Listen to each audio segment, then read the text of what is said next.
my channel! It's me, Sarah!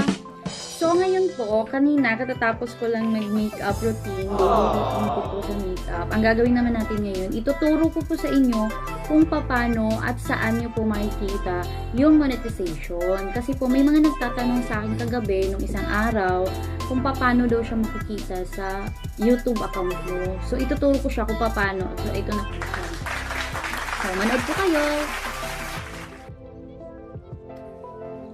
Hi guys, good morning. So, ituturo ko po ngayon kung paano nyo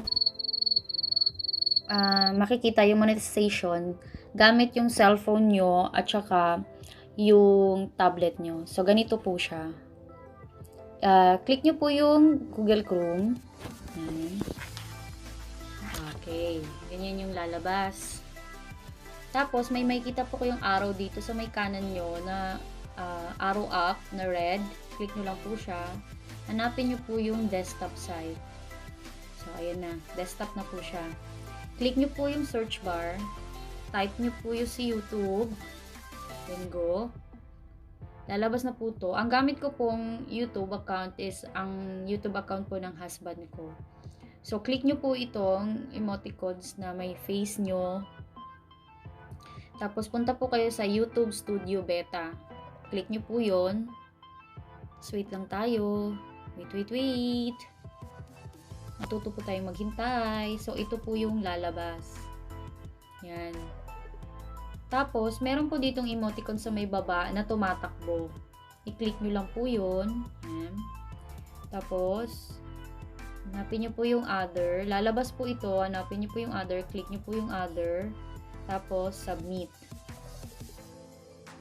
Wait lang po natin. Yan. So, ito na yon, lumabas na. Ito na. Tapos, sa may baba po, ayun. Sa may baba po, nandito po yung channel. Ito na yung, punta kayo sa may Creator Studio. Ito yung Creator Studio niya. Mapupunta kayo.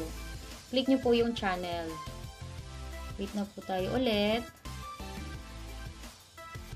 Tapos po, ito yung lalabas. Yan yung lalabas. I-click po natin dito sa may kanan, sa may kaliwa, yung monetization. Nasa baba po siya nung channel at status and videos. So, i-click po natin yung monetization. Tapos ito na po, lalabas na po yung monetization nyo. Yung watch hour at saka yung subscribers nyo po. So, kailangan natin ng 4,000 watch hour.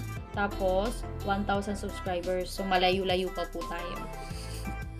So, maraming salamat po. Sana nag-enjoy po kayo.